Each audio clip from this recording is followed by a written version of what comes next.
Today's show brought to you in part by us, In the Money Media, and our In the Money Plus service.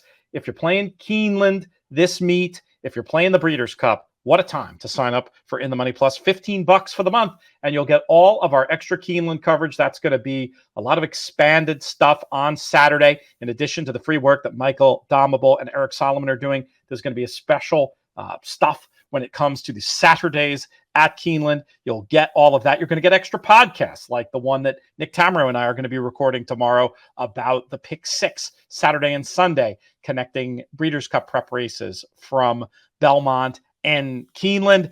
And then, of course, the Breeders' Cup coverage. We're going to have special stuff on the Euros, extra podcasts, write-ups of every race. There's going to be plenty of free stuff as well. But to get that extra layer of coverage, including betting strategies and even deeper dives into stats and analysis, you're going to want to sign up for In the Money Plus. And here's the best endorsement I can give you. 95% of the people who sign up for this keep it going from month to month and throughout the year. You can sign up for a whole year and get a discount, or you can go month to month. It's up to you. For more information, go to inthemoneypodcast.com/plus. That URL once again, inthemoneypodcast.com/plus.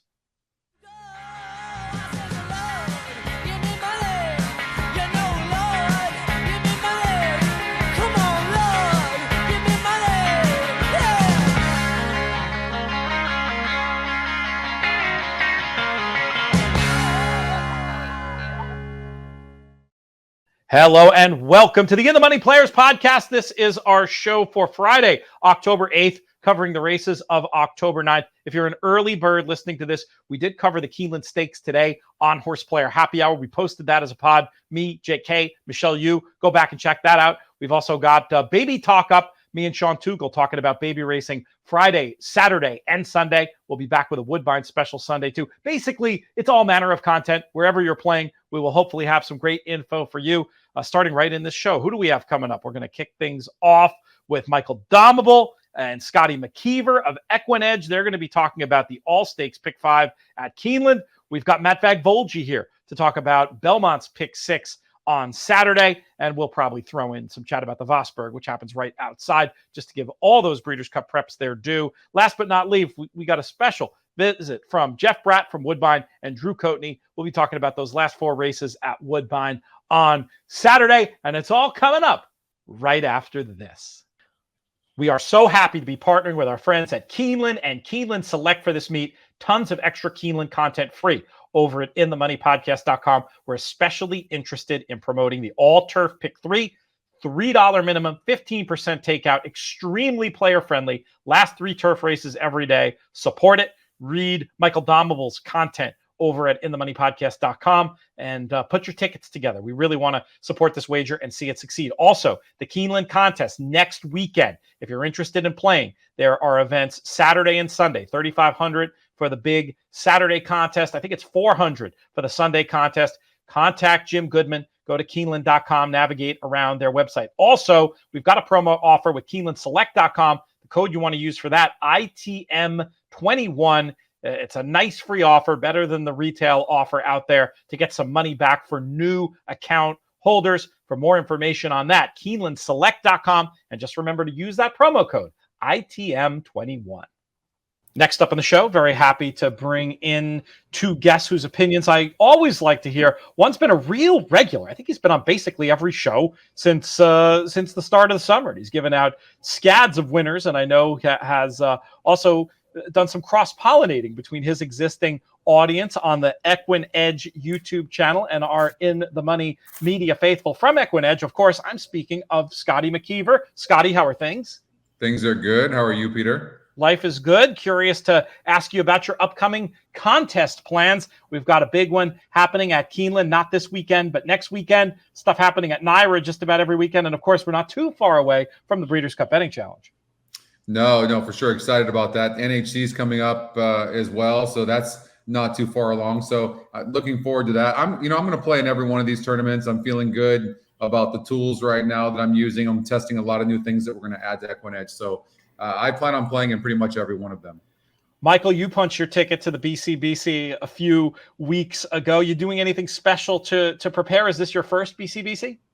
Yeah, it's going to be the first BCBC. I'm excited about it. Excited to be on site at Del Mar, which will be cool. I think, I'm going to play in at least the Sunday contest at Keeneland next week to get a little bit of practice in and get that live money bankroll muscles working the right way before the BCBC kicks off in early November. We're here to talk about the All Stakes Pick 5 at Keeneland on Saturday. We'll get to that in a minute, but before we do that, I want you guys to talk about some of the other stuff you have going on that horse players might appreciate. Scotty, I know you've been killing it over on the YouTube channel, covering Gulfstream, covering Laurel. You've even got the video for the races so folks can follow along. You have anything special planned for Keeneland? Yeah, we're going to be covering Keeneland. I'm doing a show tomorrow, and we'll cover Keeneland, and then the following weekend as well. But we're going to be covering Keeneland tomorrow, all races tomorrow, most likely. I'm planning on it anyways. We'll be covering Laurel Park as well as Gulfstream Park, and we're going to have live racing as well. So we'll be able to show the live video of those, and so that's a pretty neat thing.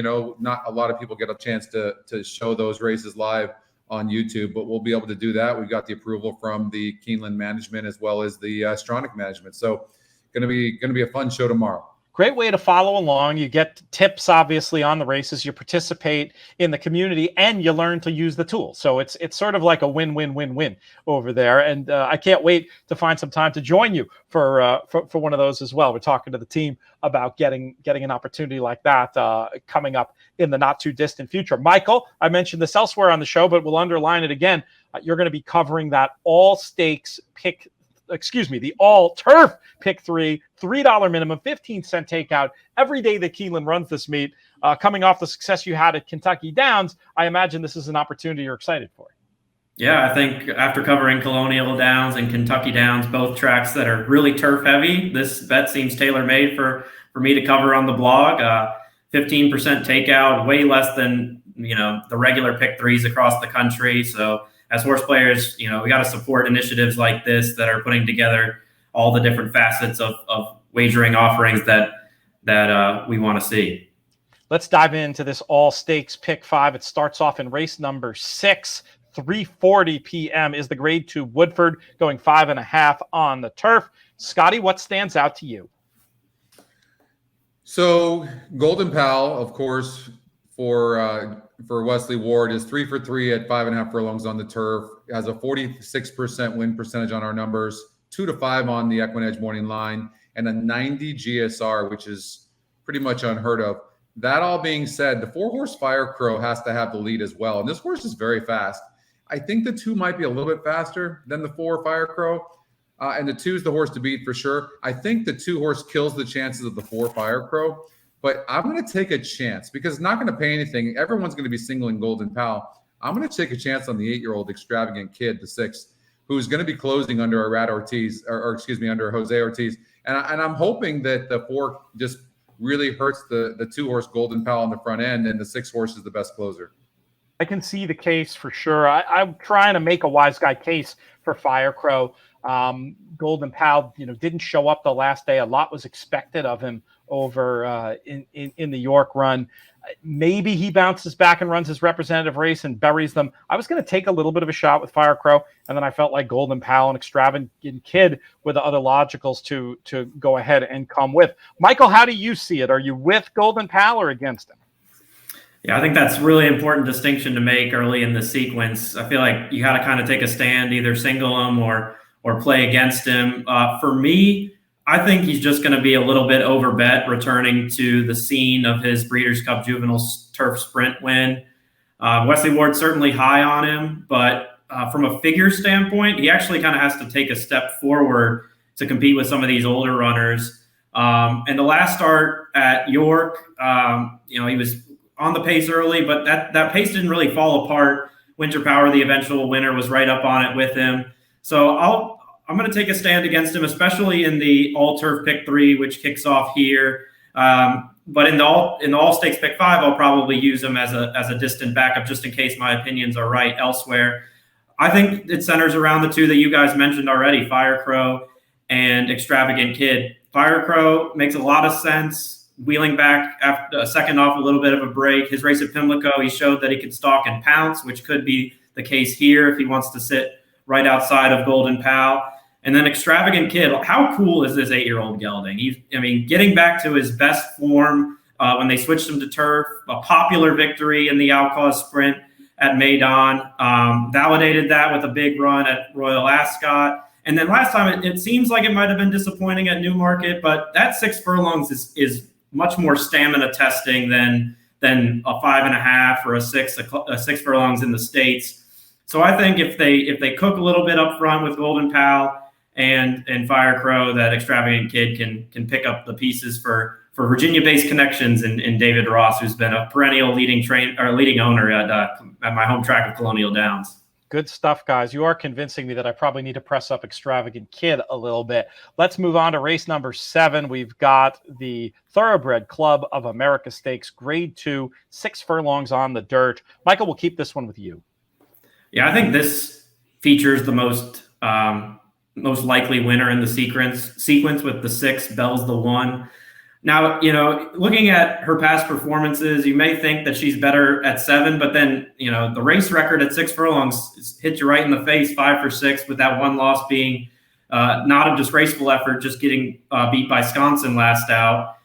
So I think she actually may be better at 6 furlongs. And in this race, there's not a lot of speed signed on, but it could be a situation where the field is just really bunched up entering the stretch, and it's the one horse with the best late kick that ends up getting it done. And I think by far that distinction goes to Bell's the 1. The one backup I'll use is going to be the 3 In the Midst of Biz, just in case she gets loose on the front end. If you look at the pattern coming into this race, it's exactly the same as it was last year when she sprung an upset in this race at 13-1.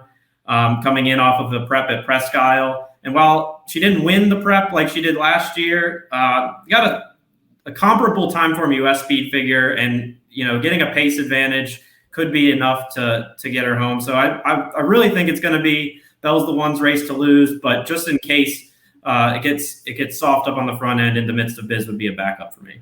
I'll just chime in quickly because my thoughts are so similar to yours, Michael. I believe in Bell's the 1.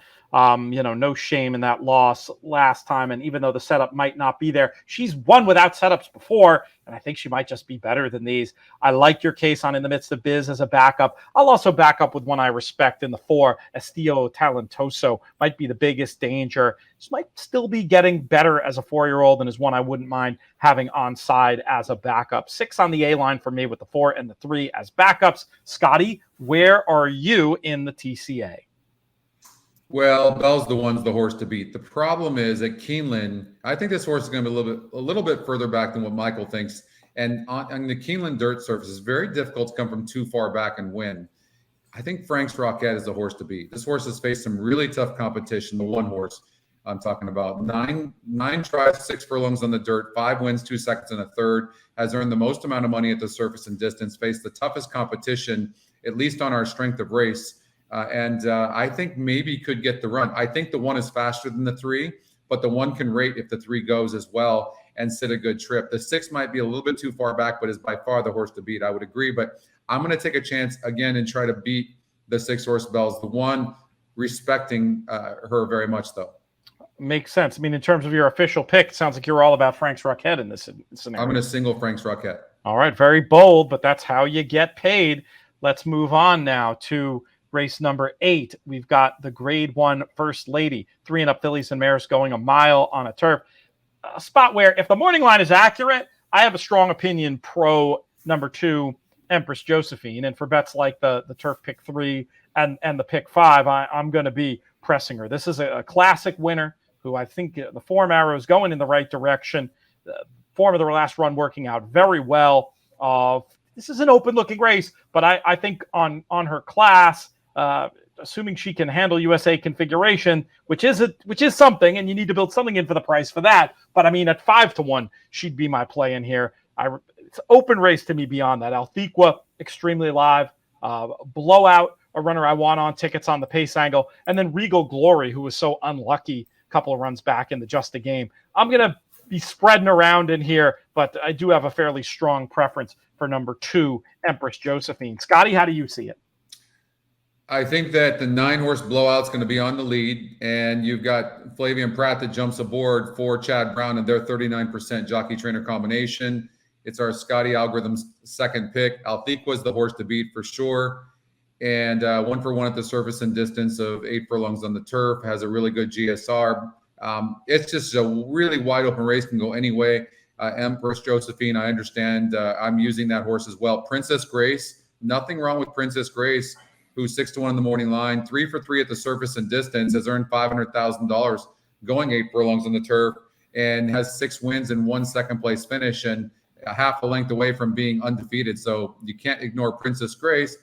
And I'm actually spreading out. I'm going 1, 2, 3, 5, 6, 7, 8, 9, 10, 13. I'm actually going to use everybody but the 4, 11, and 12. Only trying to get a price. If I was going to go short, it would be with the 3, 9, 10. Okay, 3, 9, 10 on the top line. And then we're going to keep in on the back line the 1, 2, 5, 6, 7, 8, 9, and 13. Very spready approach, but I get it. You can tell stories about a lot of these different fillies. Michael, any more clarity for you?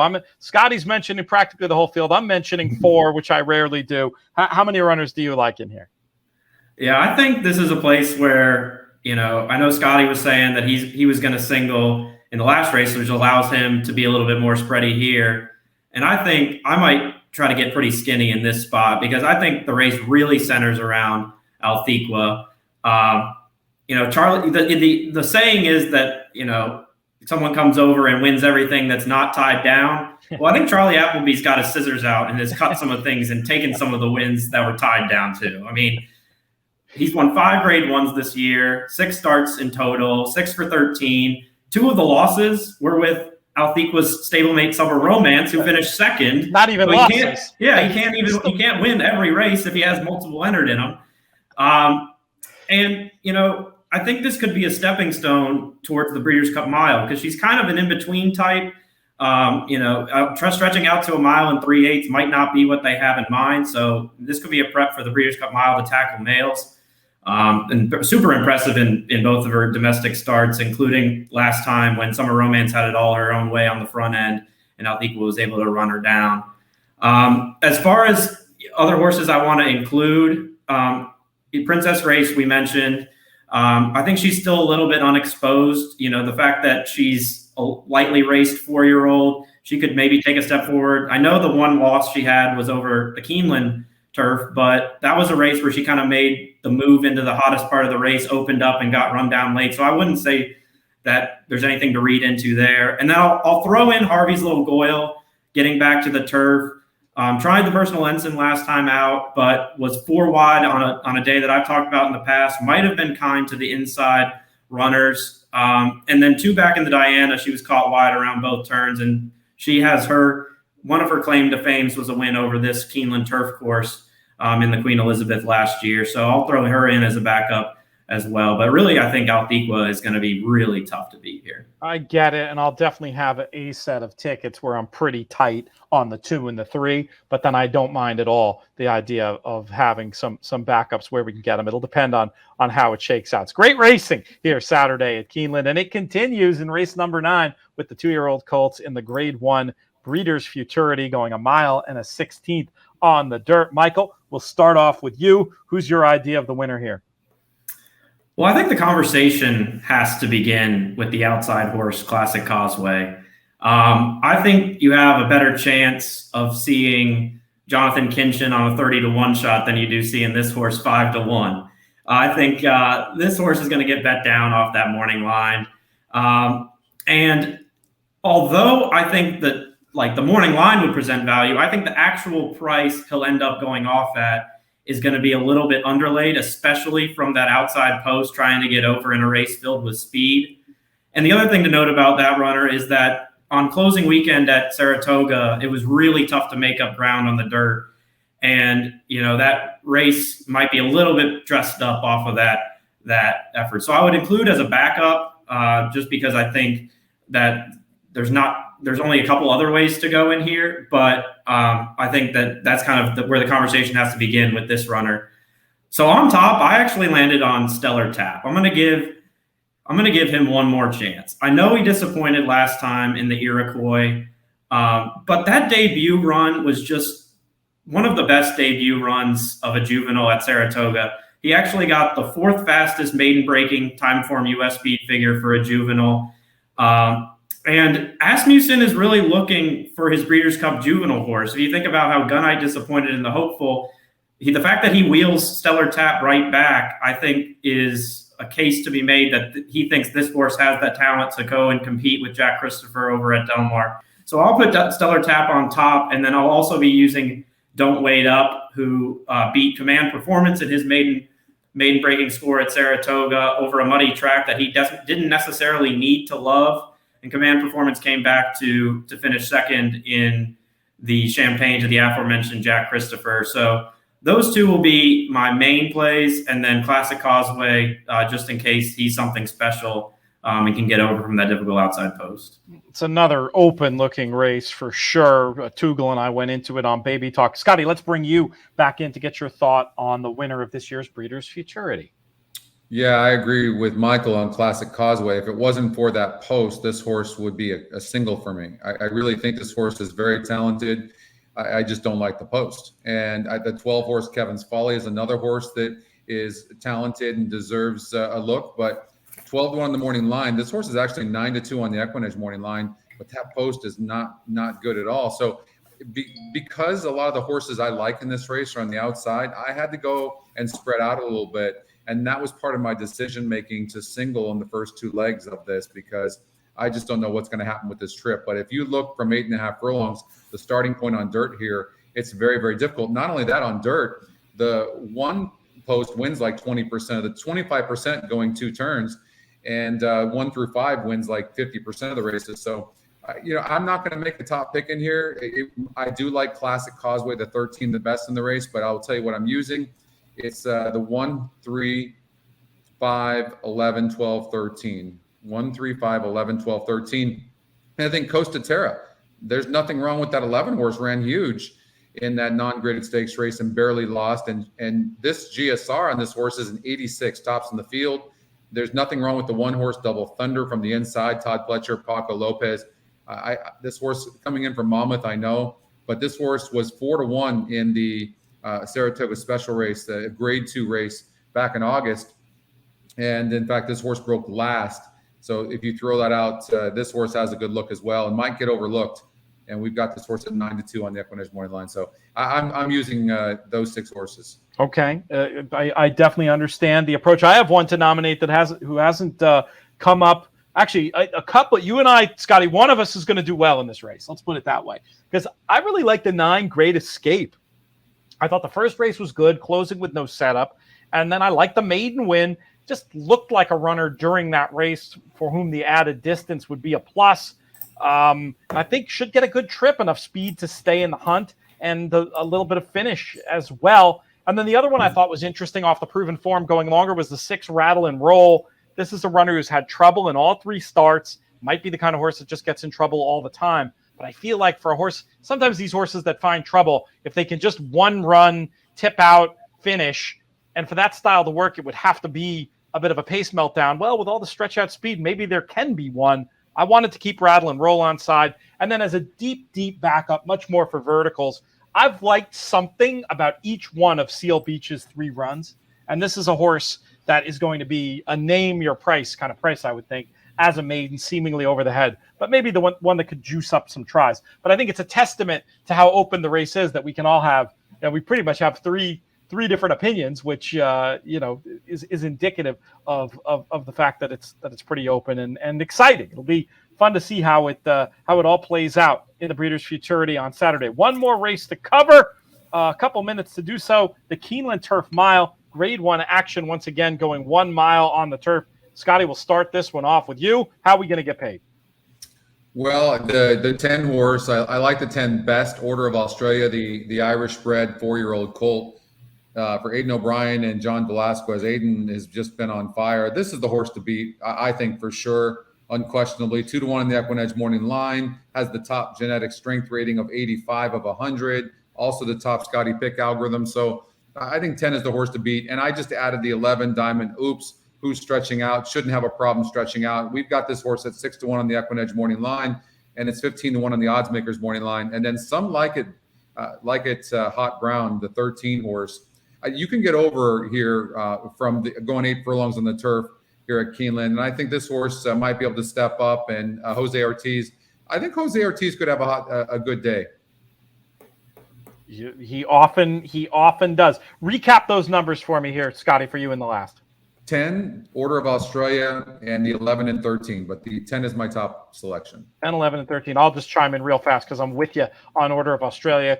The form is just tremendous, really stands out.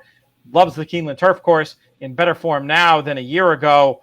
7-2 of the USA morning line would represent value. I'll have some tickets just singled. Most of my tickets, I think I'm going to just run through single to Order of Australia, which I sometimes hate to do because you take a pick 5 and you make it into a very complicated win bet. But I feel strongly enough about Order of Australia. I may do that with maybe a couple of thin backup lines with the strongest opinions elsewhere. Michael, how do you want to close this one out?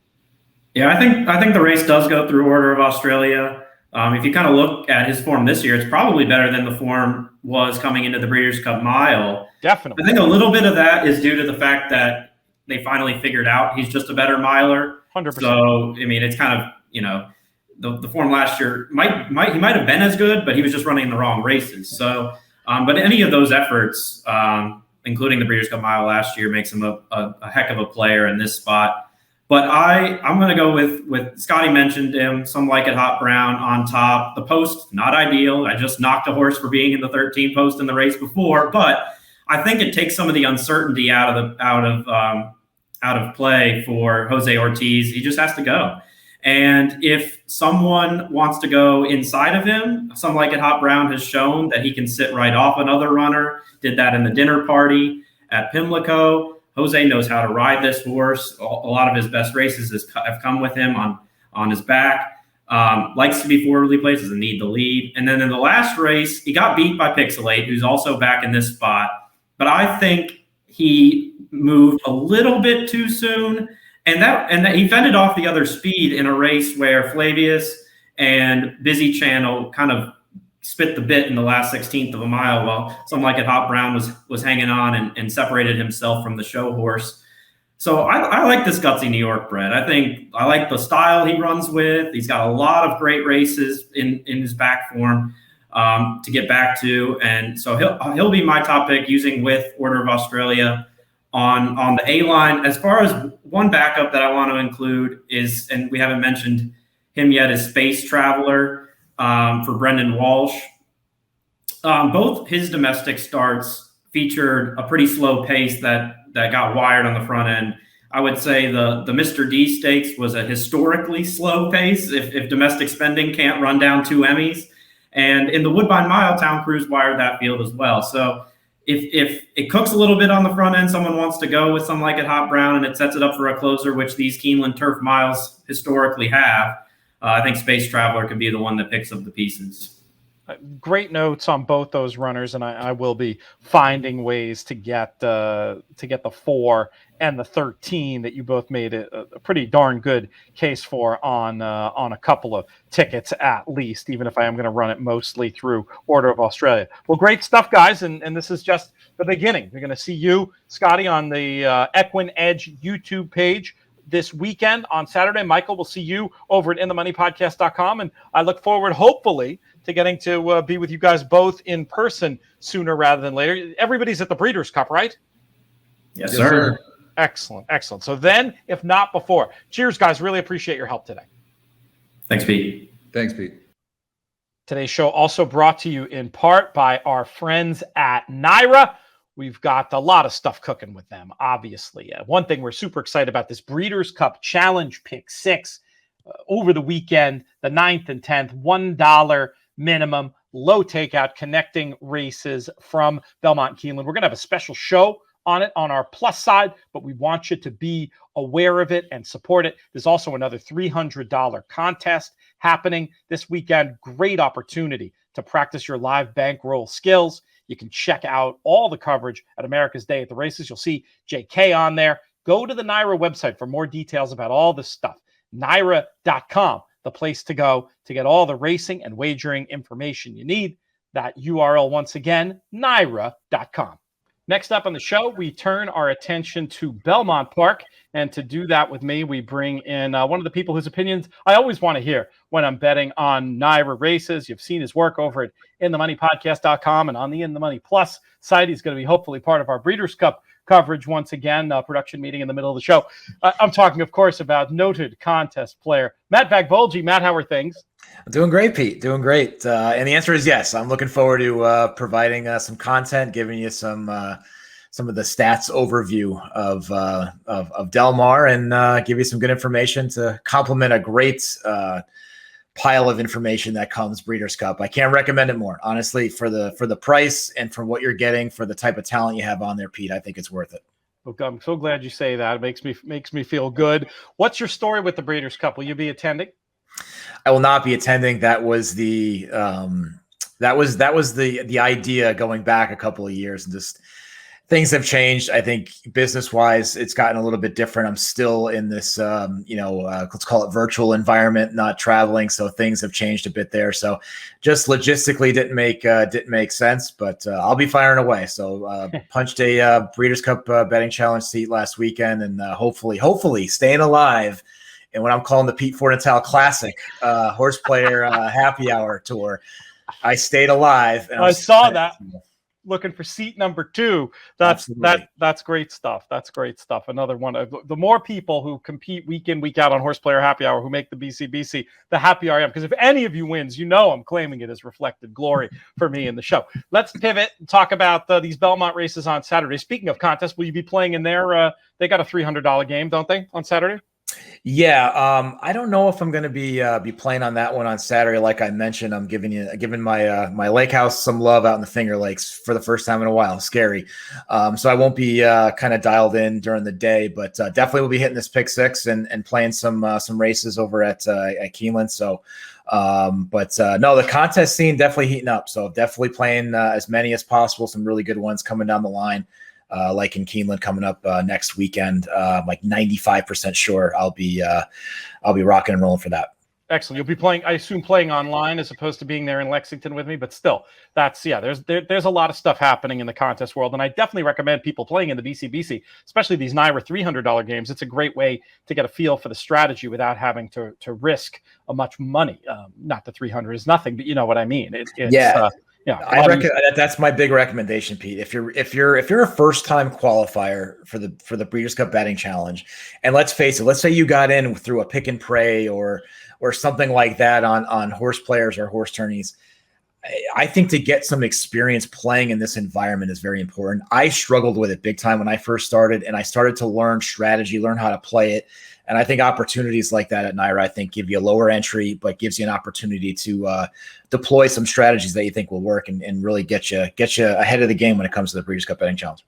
Let's start actually with the race before the pick six on Saturday. We'll start off with race number 5 because it's the Vosburgh, and it's a race that could potentially offer clues to a race like the Breeders' Cup Sprint. We're going 6 furlongs on the dirt in this grade 2 affair. I think many are going to see it as a match between Baby Yoda and Firenze Fire. I'm trying to get a little bit creative, but Matt, let's start with you. Who do you like in this year's Vosburgh? Well, I mean, first of all, it's the return of America's favorite equine villain in Firenze Fire, which I think that was probably one of the highlights of the NHC, was watching that in the ballroom and just everybody going nuts watching it live. So yeah, Firenze Fire is back. I'm going to be actually pretty boring. I think Baby Yoda's done nothing wrong. And I think this horse is going to get out to the lead and has certainly been improving every time out. And I don't know. I just think gets to the lead and doesn't look back. Could be a little bit of some pace pressure up front. If that's the case, I also do like Following C as an option, which probably will be a price. I think that Baby Yoda and Firenze Fire will soak up a lot of that equity. And I think Following C is a horse with Rosario that could sit off that pace and time it right. So those are the 2 horses I'm going to go with. Pretty boring with Baby Yoda, but I think Following C is one that might get a bit above that morning line.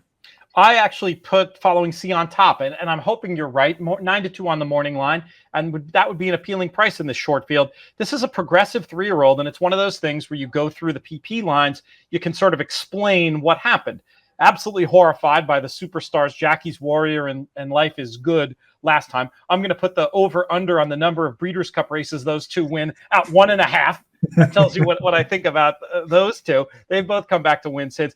Just build off that sprint run 3 back. This is a late season 3-year-old who's supposed to still be improving. Could easily step up, I think, and win a race like this. I do want to use with Following C and as backups in the picks as well. Both Baby Yoda, who you made the case for, gets tested for class, but he's on speed figures, and I'm a speed figure guy. This horse absolutely fits. And then Firenze Fire, we all know the story. He wins the Forgo if he leaves the Hannibal Lecter act at home. He's always loved Belmont. His usual race puts him first or second in here. I like the 5, mix in with the 4 and 3 in this year's Vosburgh. Let's move on to the pick 6 and more important Breeders' Cup clues with the 2-year-old fillies in the grade 3 Matron going 6 furlongs on the inner turf. This is a race I've talked about elsewhere. Tugel and I dove into it pretty extensively on Baby Talk, so I'll just go very quickly. I like the 3 Mystic Eyes coming out of that common race, progressive type. I think might be ready to move forward one more time. I think the cutback will suit. Bubble Rock is another 3rd-time starter. I like the pedigree. I like the nice looking. I haven't seen a workout report, but just the work tab looks nice. I want Bubble Rock. And if Chi-Town Lady goes here instead of the boys race on Sunday, I'll want her as well. We'll see where she ends up showing up, I should say. But the 3 and the 7 were my A's in race 6, the Matron. Very curious to get your thoughts. We're the same, Pete. So 3 and 7 for me on the A line, but this is going to be a race where I'm going to use more B's in the overall sequence planning. So yeah, I only have 2 A's, but I kind of view this race somewhere in between. So I'm going to use some other options in there as well, using my B lines. Another horse I wanted to include there, a couple horses. The 6 Making My Move just absolutely destroyed that field. It's going to have to step up, right? Much different environment today. But again, I expect this horse to be out in a lead. Looks like a fast pace. But, again, this horse improves, could on the turf, right, get into the grass and shows that speed. I mean, I think could be dangerous at a bit of a price. And then the other 2 I'm going to throw in there is the 2, the Club, and then I'm also going to throw in the 12, Gallon of Rush, both at some big prices on the morning line. If you look at it, a couple stats to give you on Clement, 2-year-old, turf sprints, 27% winners this year, positive 38% ROI. The case on the 12 is the numbers get even better the second time with these 2-year-olds sprinting on the turf. But second time turf sprinting, 33% winners, positive 69% ROI. So I just think there's some really good intent in placement with these horses with Clement. So I'm going to throw those in on the B line, but I'm going to use the just like you, Pete, the 3 and the 7 as my A's in this first leg. One other line to underline Making My Move on both the EquineEdge genetic strength rating and the Timeform US breeding rating, supposed to be better turf sprinting than dirt sprinting. So that's kind of interesting for this runner who could end up proving loose. And, you don't see Christophe Clement at 30-1 on the morning line too much. You wouldn't need to do too much to convince me to use Gallon of Rush, who could be maybe one of the ones to benefit if this pace melts down on the cutback. And with the speed of Making My Move in there, that's entirely possible. So I like those ideas. And I should clarify, as much as I like the 3 and the 7 as A's, I agree for the longer picks. I don't mind the idea one bit of having plenty of backups in race number 6. Let's talk about the grade 1 action.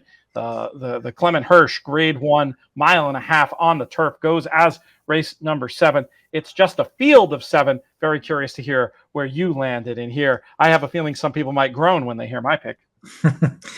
I'm going to go a little bit. I'm going to try to beat the horses that I think are going to take the most money. I'm going to try to beat Gufo. I'm going to try to beat the 7 Japan. So again, there's nothing wrong with either one of those horses. Gufo has certainly run well, especially the last couple out. I just felt, though, my knock against Gufo here, if you look at the running line since that long layoff, I just think has gotten the setup. Right? If you look at every one of those races, I think has gotten a really nice pace to run into. This horse comes from off of it. I don't think that's going to happen today. So I think this horse might be running up against it. And it's one of those, like I've said before, it's a horse that's going to get you out of your seat in the stretch, but run out of stretch and just not quite get there. So I'm going to be against both Gufo and Japan, kind of for similar reasons. The horse that I'm going to go with here is the one, Serve the King, as one of my A's. I just like these improving Chad Brown horses. These Chad horses get better, and they get better little by little over time. And I think this might be the race where I think you get this horse at a nice price, and I think you get this horse running the best race that we've seen. So puts him squarely in the mix, or puts this horse squarely in the mix, sitting off that early pace. So that's going to be one horse I'm going to look at. The other A I'm going to use is the 5 Cross Border. Again, I think if Channel Maker softens up what I expect, I'm in agreement with Time Form softening up Cross Border. Might actually get first run there on closing in the pace. So Cross Border for me as another A. Rock Emperor I thought was interesting too. I might throw that horse in as a B, as another another opportunity to close in. But I'm going to be against the two horses I think are going to take the most money, Gufo and Japan. The horse I do really like though is the one Serve the King. You make an interesting case, and he could trip out there from the inside. That wouldn't be shocking to see. Certainly on the pedigree, 1.5 miles should be no problem at all for Serve the King coming out of that mile, and 5 ace win in the John's Call, a race that has been a springboard to Grade 1 turf success before. I went with Channel Maker. I was thinking, now maybe I'm wrong on this. I was thinking that Saez was not going to be particularly aggressive on Cross Border in this spot and might let Channel Maker get the run of the race. And I just, as bad as the last two have been for Channel Maker, I just feel like we can excuse them. When you look at how fast the pace figures were in the race off the bench, and then the race last time that, as you pointed out, set up beautifully for Gufo. I just thought, look, he's 7. He's coming off 2 bad races. He could be gone at the game, but I could also see a Glory Days run, especially if Saez chooses not to engage on Cross Border. It's going to be an interesting tactical decision. It'll be fascinating to see how it plays out. But I put Channel Maker on top, backing up with Gufo in Japan, because I think it's going to be one of 2 scenarios. I think it'll either be Channel Maker gets loose, or there's a bit of a scrum and it's a setup for the 2 best closers. I give Japan marginal preference to Gufo. 2 reasons. One, I did think that he legitimately struggled to get his run started the last day, and that might have cost him. Now, Gufo was pulling again away, like after the wire, but there's also the fact that Japan was closer to that fast pace than Gufo was. I just think Gufo had the run of the race. He could get it again. You're making me think twice with some compelling cases for the other horses and making me realize that maybe I don't have the strongest opinion in this race, but I definitely am going to have a set of tickets with Channel Maker as my A playing that scenario. And then I'm going to probably have a slew of backups, definitely covering the 3 and the 7, taking another longer look at the runners you mentioned potentially to be deeper backups in this race, whose name I said completely wrong, by the way. It's the Joe Hirsch Turf Classic. I almost want to go back and edit that, but we're not going to. So anyway, the Joe Hirsch is that Grade 1. The Clement Hirsch is something else. Let's move on to race number 8. We've got 3 and up New York bred allowance types going 6 furlongs on the inner in this spot. And I put number 11, Neuro, on top. I thought would be more suited by this more testing 6 furlong configuration that he was by the 5.5 upstate. And he ran pretty well there.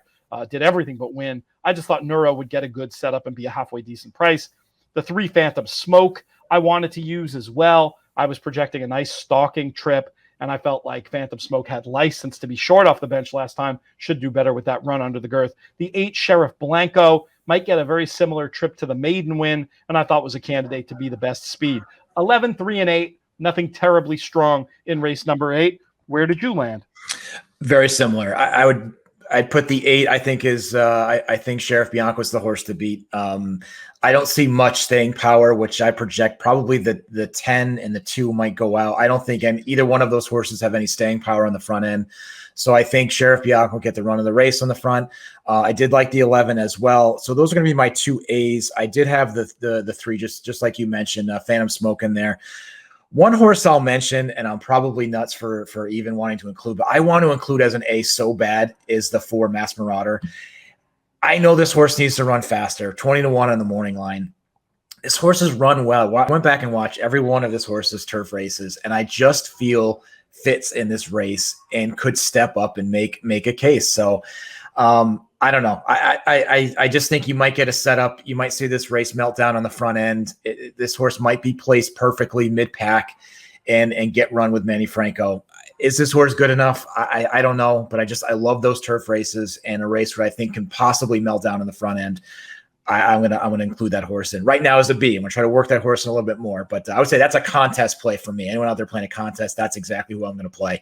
But I want to work in the 4 Mass Marauder a little bit as well. Couple things on that. For one thing, it is extreme pace situations, which this one could be, that tend to allow those theoretically slower horses to win. So there's that. And then you have the fact that he's in a new barn. Now, nothing against the previous barn, but I mean, who have we seen? Doesn't happen that often, but we've seen multiple times over the last several years these Chuck Lawrence runners come into New York and outrun their odds. So you definitely have a what we used to call a certified member of the bomb squad in Chuck Lawrence on your side with Mass Marauder. I'm convinced to include off of that very very compelling case. You just don't need that many reasons to throw in a horse that's going to be 20-1 on the morning. It is 20-1 on the morning line and might be all of 20-1 in the actual betting, and certainly in the pick pools we'll be involved in. I like that case quite a bit. Let's talk about race number 9. We've got $20,000 claimers, 3 and up, going 1 mile and a 16th on the dirt, and we'll throw it to you, Matt, to get your idea of the winner. I thought this was a little bit of a confusing race. This was, I don't know. I think the 8 Grump's Little Tots, this might be the field for this horse. Again, I just think I find this, obviously a 20 claimer. It's going to be some head scratching thoughts here. But if you go all the way back to that Aqueduct race back in February, I think it's going to be very similar to that race. I think similar field, similar style of running, slow race. I don't know. This horse is certainly disappointed at short odds, but I do want to include. I think Counteroffer probably would be my top pick in this race. Might be able to show some early speed. Not too many races on the dirt, but I think, if you look on a class perspective, I think this horse certainly fits, and I think is probably the best talent wise overall. There's a couple others that I would throw in. So I'm going to use the 5 and the 8, and then I'm going to back up with the 2. Got to throw Morley in there, just red hot these days. And then the other one I thought was interesting, you'll probably get a price on, is the 9 Heavy Roller. It blew a field away last time, got to the lead. I'm hoping that's the tactics again, right? If you look through the lines, every time this horse has been up or close on the lead or close to, gets brave and puts in a nice effort. You can try to rate this horse off the pace, does nothing. So thought that was an interesting horse to throw in at a price. But so the 2 and 9 as Bs. I'm going to concentrate on the 5 and 8 as my A's in this leg. How open is this race between the two of us? 7 different runners. I had 3 others I was going to mention. Well, I see, Good. And I'm not exactly anti yours. It's just it's a race with an open look. I was going to try a pace angle on the 1 Baby I'm Perfect, and I know Daddy Knows might make my life miserable because that one had sprint speed, and Dylan Davis has been riding so well and being aggressive. But I thought there was a world in which, I'm hoping Irad From the Rail just doesn't mess around and sends Baby I'm Perfect. This horse has done well going farther historically, with 3 of the 6 career wins coming at 1 mile and a 16th. And Mike Maselli's a trainer I really like off the claim. Very under the radar, doesn't always catch money, and they typically improve, and he typically spots them correctly. So I like him making a switch with a runner like Baby I'm Perfect. I think that the price will compensate for the fact that Daddy Knows could make life miserable, or maybe Irad, as he can sometimes do, can just sort of flip outside and get a nice little toe into the race from the 7 as well. Another one I felt was worth using was the 4 Cantrell Hill in this spot. Out of position and wide last time, but I thought fit on the previous body of work. And then Parade Field was one that I was hoping was going to be a very big price. Yeah, 15-1 on the morning line. Absolute guess. But I can tell you an excuse for the last 4 runs just based on trips and surface. And if you go back, or the last 3 runs, and then that race 4 back fits with these. So this isn't a use as many as you can race as far as I'm concerned. But, I don't hate the idea of playing my 3 on the A line and maybe mixing all 4 of yours on the B line. How many do you think you'll end up using in one ticket or another in race number 9? Quite a bit. And I kind of rank, like I've said before, each leg as like A, B, C. This is a C. So this is the race I'm the least confident of.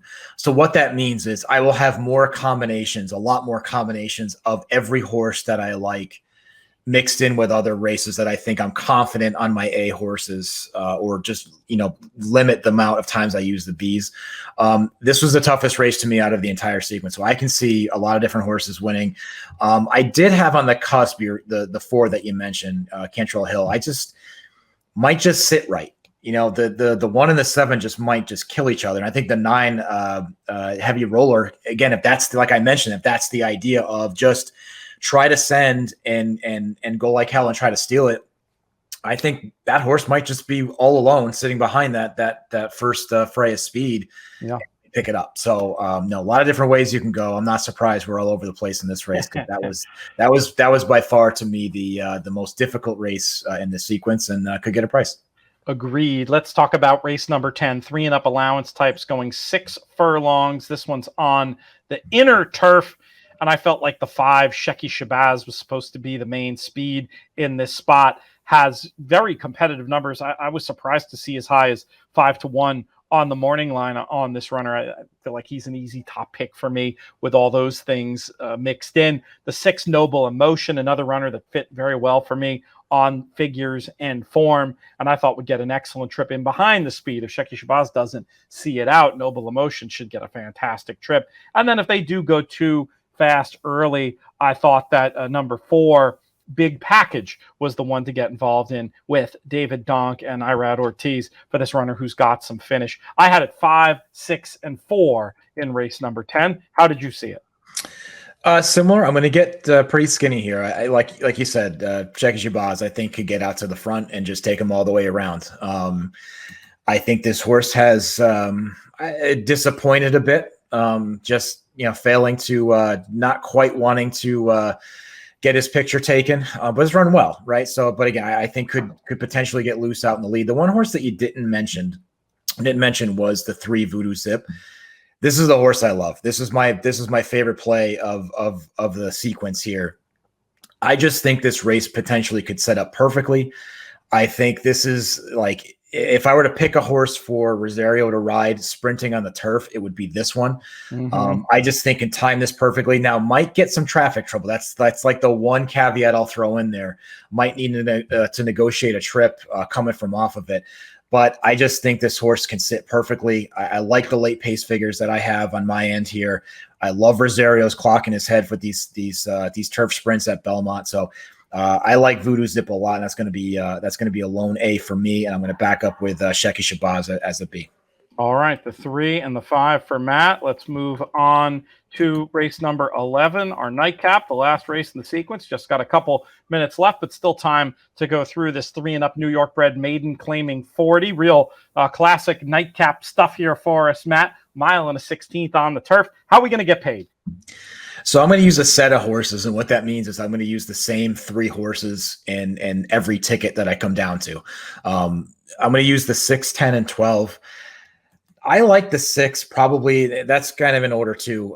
I know did no running off that layoff, but I don't know. I just feel, again, that race in November in Aqueduct, I think it's a similar field, similar type setup, can sit from off of it. I like Sai as a board. I know Maker's been a bit cold here, but showed some interest early on. That speed and fade line that I like with first-time starters off layoffs, showed some initial interest and just completely packed it in.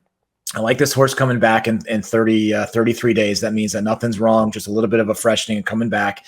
So I do like Tackle as the top pick. The 10 Viking Zim as well. Again, I just think fits with this group. I mean, nothing outlandish to say here, but I just think will fit and will be heard from late, right? So if you look at it on a late pace closing, I would put the 10 as the top play there of closing into this. If there is a speed duel up front or any kind of pace materializes up front. And then also to the 12, Sandro the Great. I just couldn't separate the 10 and the 12. That's why I'm including both of them the same. But I think might get first run at those pace setters coming home. So those are the three that I'm going to use, Pete. I'm going to use the 6, 10, and 12 on just the A line there.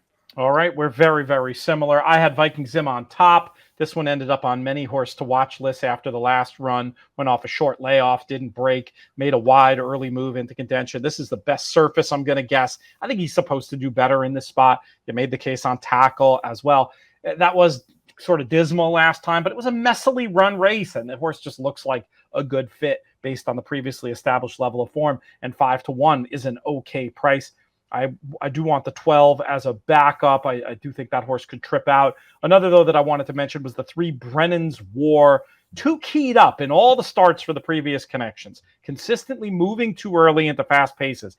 Now with a new barn coming out with some like conspicuously slow, in a good way, works. Maybe this horse has calmed down. I've seen Leah Germati get a hold of horses and turn them around. I mean, I don't think the first off claim stats are anything revelatory, but I know I've seen her do well with horses like this that seem like they might have some like mental issues. Maybe a chance to reset things. Maybe Brennan's War can make a little bit of noise in this spot at what I'm hoping will be a very big price. That was the only other one I wanted to throw in addition to the ones that you mentioned. Good stuff, Matt. Really appreciated having you back on the show. And we'll have to do it again soon. Maybe, again, get you involved writing, but maybe also doing some audio for some of our Breeders' Cup coverage as well. Sounds great, Pete. Looking forward to it. Thanks for having me. Today's show also brought to you by our friends and founding partners at the Thoroughbred Retirement Foundation. Couple of notes from them. There is going to be a really important silent auction hosted by TRF board member Anita Motion, taking place at Belmont Park on Saturday, October 9th. Going to be all manner of artwork set up, equine artwork, in the clubhouse lobby at Belmont. Going to be running through the day from when the gates open at 11. It's going to close approximately 4:52 around the 9th race of the 11 race card. This is a great opportunity to get some cool stuff to hang up on your walls and also to support our friends at the TRF. It's happening live at Belmont Park Saturday, October 9th. Go by the clubhouse lobby and support our friends at the TRF and this very cool collaboration they're doing with Anita Motion. Also, want to remind you about the big thing happening on October 21st. It's a horse show like no other. Gather friends and family at 8 Eastern for a live stream. Going to be able to see, hear, and feel the profound impact that the retired racehorses of the TRF have made on countless lives through the Second Chances program. And this horse show focusing on the TRF Second Chances program at the Lowell Correctional Institute in Ocala, Florida, which you've heard about on recent shows here on the Players Podcast. You can visit trfinc.org for more info on that. Also know if you're going to be in Lexington, and I'll give you all the details of this, but I'm pretty sure we're going to be doing something live with our pals over at Mirror Twin to watch this live stream. I think we're going to get together probably an hour beforehand to have a pop or two. What else do you think we're going to be doing at Mirror Twin? But October 21st, if you're around in Lexington, come by, you get a chance to say hi and hang out, and we'll watch the live stream together. So check it out. For more information, trfinc.org, and you can donate directly, trfinc.org/players. Next up on the show, very happy to be joined by a couple of returning guests. One, he's here every week, and you read him also over at InTheMoneyPodcast.com. That's Drew Coatney. Drew, how are things? I'm doing good. It's slow cooker season here in the Midwest, so we're having all sorts of fun cooking the arguably the trashiest way you can by throwing pork chops and cream of mushroom soup together for 6 hours. So. I mean, hey, if it works, once you start getting those cool breezes in, and another man who knows something about cool breezes, given the part of the world that he lives in, I wonder if fall has arrived up there in Toronto yet. He was here just a couple of weeks ago in more of a like non-handicapping role, setting up everything that was going on up there at Woodbine and catching us up on the meet. Great to have him back here to do some handicapping from the Woodbine simulcast feed. And at Woodbine Bratt on Twitter. Jeff Bratt, how are things, my friend? Well, I'm very hungry now. I can tell you that much because I could go for a little bit of food right about now. But we're doing well here in Toronto. It's hockey season where we believe our team could finally win for the first time since 1967. But we can dream. Like horse players, we dream. It's hard not to admire the devotion of the Leafs faithful. That much is sure. I gotta go to it. I've never been, for all the times I've been to Toronto, I've never been to a Leafs game. That's a post-pandemic bucket list thing for me. Do you get to many of them? No, because you have to hit some pretty good pick fours to be able to afford it. So it's pricey, but I am impressed with the marketing acumen of a team that hasn't won since 1967. Yeah. You still can't get a ticket. Drew, we got to do a little marketing case study on the Toronto Maple Leafs and what makes that work, how that goes. Let's talk about this late pick four on Saturday at Woodbine. It's a loaded day of racing, obviously. Woodbine near and dear to us. We'll be playing amidst Belmont and Keeneland and all the rest. We're going to talk about race number 7. That is 4:04 Eastern, sort of in the midst of a whole lot of stuff going on. We've got these 3-year-old maidens going 7.5 on the inner turf. Jeff, we're going to start with you. How did you see this one? Well, first of all, I should let you know weather-wise, rain is in the forecast for Saturday, so that's something we definitely have to keep an eye on now. The races on the inside course, which this race is, have more of a chance of staying on the grass than the EP Taylor because this is a newer turf course and it drains substantially better than what the EP Taylor turf course does. So do keep that in mind. So you might have to make some adjustments along the way.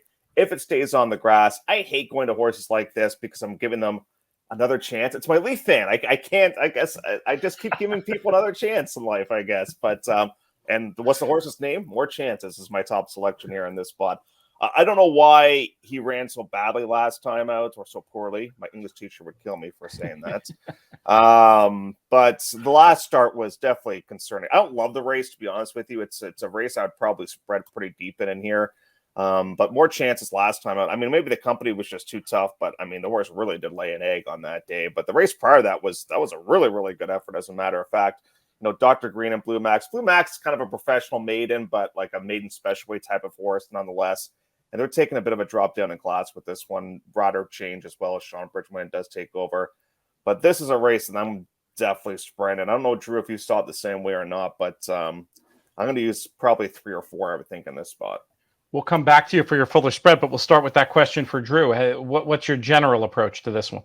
Yeah, I have I'm with Jeff. Like it's hard to pick apart this race with some accuracy. So I'm going to lean on a bit of a price in this race, but we'll give out some more of the boring ideas as well.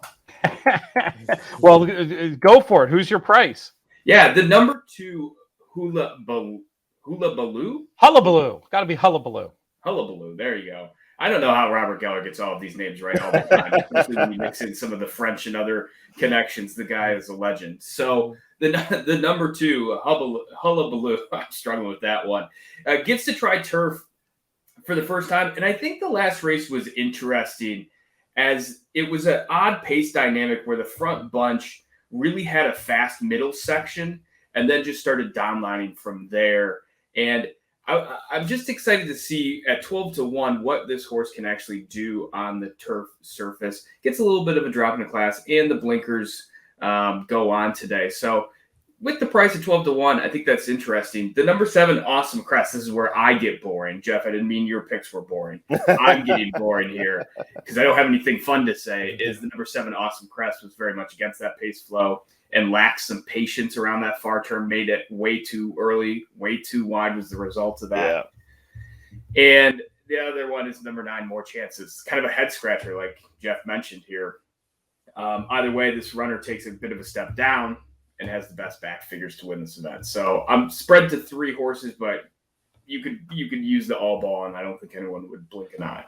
I definitely understand the More Chances case. 3rd race off the bench. And another point on More Chances is that he has shown his form on the synth should it end up getting rained off. Jeff, you mentioned you had a few you wanted to back up with in here. What numbers would those be? Yeah, definitely Awesome Crest for sure. I thought the horse improved significantly with Lasix, and I think that Drew hit the nail on the head with that last start. And Arquebus, the number 8, is one that I would give some consideration to as well. I like when I handicap races on the turf, on the inside turf course, I like to always toss in one speed threat just in case the pace scenario isn't up to expectations. And this is a horse that should be forwardly placed, and obviously it's coming out of the same race, as a matter of fact, as the one that Drew mentioned as well. And so Arquebus is a horse that I would give some consideration to as well. I like the fact the horses run well on turf.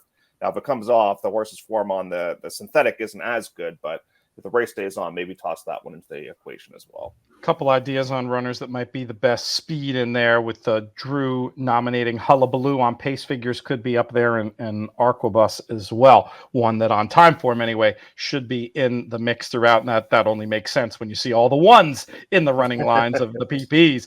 Let's move on to race number 8, the second leg of this pick 4. We've got 2-year-old maiden fillies going 1 mile and a 16th on the synthetic. Technically, it's Drew's turn, but I'm throwing it back to Jeff because you mentioned he had a horse you really liked in this spot. Who is she?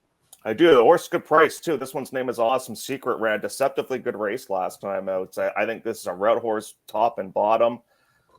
This one's dam has produced a route winner, and last time it just seemed like, you see this a lot with first-time starters where in the races they just, what exactly is going on right now?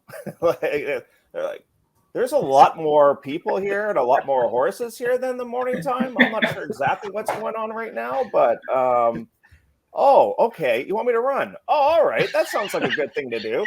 So the horse actually put in a really good effort to finish 4th in that event too, and really galloped out beautifully as well. I think this is a 2-turn horse all day long. I mean, obviously a lot of these horses are experimenting with the distance. None of them have gone this far before, but Awesome Street at a number for me. That's the one that I really, really like coming up in race number 8 on Saturday. I love that description. It's an angle we've looked at for many years. That idea of the runner, you don't know what's going on in the first couple of calls of the running line, and then they just sort of stay on. They maybe split the field, and then especially when the pedigree lines up like this one, this is a horse that maybe figured something out. And I'm also a believer that the gallop out is a part of the race, essentially, when it comes to the form study that we do as horse players, and something we can use. So I really like that. I really like that case. And I think, again, just looking at this pedigree being by Ghost Zapper out of the Street Cry dam, Awesome Street should improve. Drew, who did you like in here? Yeah, this is why Jeff's a professional, and I just do this for fun, because my angle on number 8, Awesome Street, is a backup of mine. I just said the jockey rated this one way too hard and made a good move late. Like the way that he articulated that, Jeff, hats off to you, because my answer is a little bit more mundane. So the number 8 is a backup. I agree. Should be interesting for this one, Awesome Street. But my top choice is the number 4. Join the Dance. Broke with speed last out, rushed into a wall of horses along the backstretch and caused a pause of this one, and then had to make another run. And once was tipping for home, ran into another wall of horses, then bounced to the inside. So it was just a whole mess of a trip. And I like to see when horses can manage that adversity. And Cassie and Hernandez are the connections here. So it's really hard to go against this one at the short price. I feel like value on this one is about even money. We'll probably see this one get to. So the number 4, Join the Dance, is my top choice for all the adversity this one faced and still ran on well. And the number 8, Awesome Street, just to see how the stretch out goes. Jeff, did you have any you wanted to use as a backup, or is this just Awesome Street or bust for you? Yeah, no, my backup play, I'm going to use, I like the horse that Drew spoke of for sure. And that's Classic Cassie too. The horse has improved so much second time out with Mark. It's amazing. But the backup play for me would also be Canta. I mean, this is a Jonathan Thomas horse that was 4-5 last time out and was hard ridden and did absolutely nothing. Lost by a really wide margin. Now, the winner of that race was up and against stakes competition. But, I mean, maybe this is just a route horse and didn't want to go 5.5 furlongs. You have to give a $300,000 purchase by Into Mischief a bit of a mulligan to see if he can bounce back a little bit. But I'm sure that doesn't doesn't soul the pain of the 4 to 5 players from that most recent race. That was bad. It was bad. It was bad. But, sometimes there can be signal in that way a horse is bet first up and the running line is so bad the market overreacts. So, hey, I don't think I'd be cutting in line to bet at the 5-2 of the morning line. But if, as Drew predicted, a runner like Join the Dance gets smashed in, maybe there could become some juice in the odds and at least one to use in some vertical exotics along with a potential key like Awesome Street or even that favorite Join the Dance. Do either of you get the musical reference in Join the Dance's name? At least I'm guessing what the musical reference is. It's fairly obscure, so don't feel bad. I'm fully expecting hands to be thrown up here. I have no idea. Take it away. I think this is from I don't know when it was. At some point in the 1970s, the folk singer who my father knew a little bit, Dan Fogelberg, was commissioned to write a song for the Kentucky Derby. And the song is called Run for the Roses. It's a lovely song. It's of its time. You have to be in the right 70s kind of soft rock vibes. But there's a great line in there about the chance of a lifetime in a lifetime of chance. And it's time that we join in the dance. So I'm guessing that Join the Dance is a reference to that. Anyway, neither here nor there. But when I have a chance to sneak Dan Fogelberg reference into the Players Podcast, you've just got to take it. Let's move on to race number 9. We've got stakes action here with the overskate going 7.5 furlongs on the inner turf. We hope. Drew, it's your turn to start. Who do you like in here? Yeah, I'm going for a price just to be a bit contrarian because I think you're going to get paid. And I'm going to go with the number 5, Dursky. This one I've been chasing all year along the trail. The last 3 races will toss out. Terrible trip, 2 and 3 back too long into a slow pace. What I love is the strong race is a 2-year-old over this inner surface. So if it does stay, I think that's a great stepping off point for this one into the 3-year-old season. That figure earned was respectable and did it so impressively closing into that neutral pace, but traveling wide that day.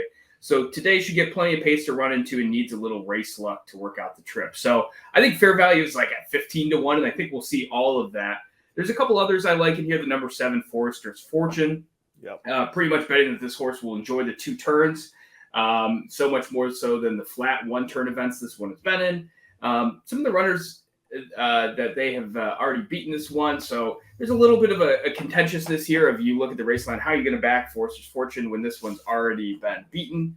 But that's why we're going to get the price. And then I think it's a little too short to back on number 4, Not So Quiet. I just don't. There's just too many question marks and too many narrow margins of victory. This is the winner of this event last year, so I'm going to take a stand against this one. And apologies for the cat that's all over the place right now. No, we love animals. What's happening over here? It's this little one's doing. So. Oh, very nice. This is just getting the full treatment to what the show is all about: obscure musical references and animal interruptions. That's basically what we're all about here. Jeff, let's bring you back in. It does feel like intuitively that I think I see where Drew's coming from with the 3 to 5 on Not So Quiet being maybe a little bit on the skinny side. Did you end up with or against? Yeah, I'm with. I mean, it's aggressive. I agree. The horse got out of a total jackpot of a spot last time out in the Vice region as well. I mean, the horse was in a really, really bad spot and still was able to overcome that to win. I just think in this division, this Ontario Sire division, he's kind of protected in here, and he's able to find really cozy spots. He doesn't have to worry about the likes of a Pink Lloyd going around 2 turns, which helps out the situation a little bit. My backup and kind of sneaky play would be Dundrum. I thought the worst couple of starts going against Lapochka ran a beauty of a race, and that was on the inside course. And Robert Geller and I kind of have a bit of an angle that this is becoming a bit of a horse for course type of turf course where some horses really thrive on it with it being the tighter turns and all that. But so that would be the only other one I would toss into the mix of things. Told It All. I have a question about Told It All. The race from 2 starts ago. Where'd that race come from? I mean, all of a sudden the horse just shows up like Secretariat and wins at 27-1 and gets a massive performance rate in the process. So, and last time it lost to a classy horse on White Flag. But a bit of a tidbit that you only receive on this fantastic show. This was the original goal of a horse by the name of Town Cruise, was to win this race. That's funny. And once he won the mile, they're like, I think we've done enough. So, because I don't think they really want to, because heaven forbid they lose the overskate after winning the Woodbine mile. Yeah, So, but might put a damper on the yeah, season so a they little said, bit, you no, know. we're not going to go in that race now. That's pretty funny. Looking at that Told It All race, I mean, I think it was a great ride. It was. You know, just understanding that this horse, we'd been into the teeth of paces, that there was going to be other speed there, and just kind of like the perfect hold-up ride, and probably the classic case of that was the time you wanted to have the horse. It's rare that the stars align to that degree. I did want to follow up on your points, Jeff. You know, we obviously watch a whole lot of races over the Inter, and I definitely agree with that idea that its peculiarities make it a horse for course type track. But any other particular angles you've found that you've enjoyed with the Inter turf course, whether it's trainers or riders who do well, or running styles, or how have you found handicapping these races since the advent of the Inter turf? You know, I got a little bit fooled because I thought when the portable rail would be out in like lane 3, I thought, okay, speed's going to dominate in the races, and it didn't materialize as I expected. The only kind of rule that does pan out for me when it is in lane 3, and it's not, I think it's in lane where I think we're in lane 2 this week, but when we're going 5/8, you want to find speed because it's so hard to make up ground when the rail's that far out, so that can be a little bit tricky. And the 5/8 races on the turf of the Inter turf, Marty Drexler, one of our trainers, tends to dominate in those races. And one rider that I love to play on the inside course is our leading rider, Kazushi Kimura. I think he rides this course amazingly well. So those are just a couple of tidbits. Love it. Absolutely love it. We'll, we'll take a look at the end of the season and go back and hopefully do some full stats analysis ahead of next year. I feel like we have enough data now that we're not just messing around, and maybe we can come to some actionable conclusions when it comes to the Inter. Let's move on to our final race for Saturday. We should point out that Jeff will be back with Drew. We're going to do a special show for Sunday with some stakes action scheduled at Woodbine, but we'll wrap up the Saturday portion of the card looking at this 3-up Fillion mare, maiden 10 claimer, going 6 on the synthetic in this late pick 4. Jeff, how are we going to get paid? I have a bad habit. I have a lot of bad habits, but one of my bad habits is when there's a field like this, I always want to go with the people that I've never danced with before, and I want to gravitate towards the fresh faces. And it's like, okay, well, they got to be better than the ones that are on the paper in here. So I've kind of been chasing a horse by the name of Hoping for a Ring, who was scheduled to race back on October the 1st. She got loose coming out to the front side. She ran around the racetrack. She looks fast with no jockey, I can tell you that much. But with the jockey, it might be a bit of a different story. But, and don't be alarmed about the rider. Mirage, I know, doesn't ride a lot for Norm McKnight, but McKnight will do this from time to time. He'll use an obscure rider, and then the horse will just air. So I'm going to go towards Hoping for a Ring at I can't remember what the odds were on this horse. I forgot to write them down, but I'm going to go towards that one as a first-time starter. The trip line with Forrest Vixen says the horse didn't have the cleanest of trips last time out. It wasn't great, but I don't think it cost her the win by any means. And kind of the safe play, I guess, in the race would be like a Silver Heights dropping in class, or New as a Breeze is probably one of the more consistent runners in the field. I hate it's the problem with me, Drew, in this sequence is I wasn't really able to find a key. I mean, I guess I could maybe key Not So Quiet on one ticket and then maybe spread on a different ticket in that race, just hoping that I get a bit of an upsetter and potentially that stake race. Yeah, I'm not so sure it is a bad habit to look for the new faces in situations like this, because you do have essentially just exposed form. And then you get a runner like Hoping for a Ring that you have a couple of clever angles on as a newcomer. She's listed at 4-1 on the morning line. Do you remember how or if she was bet when she ran off the other day? She was not, but she was in for 25 on that day, and okay. Now it's in for 10. So I think and that was this a way easier race, and that race was at 6.5. Now we're going just 6, which I think will help out the situation as well. No, that makes absolute sense. Drew, how do you see this one?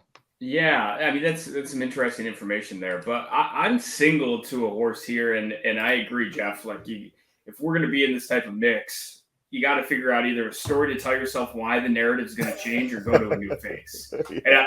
And I'm landing on the former there. So the narrative I'm telling myself with this one is that Gospel Hill had a really good earlier season as a 2-year-old and has just fallen off a little bit. Yeah. And I think we could make an argument that the past couple races have either been too fast early up towards it, or maybe a little too short or too long. So I think this is going to be a Goldilocks situation here. Needs to work out a bit of a trip, and faces the easiest class this one has arguably faced so far.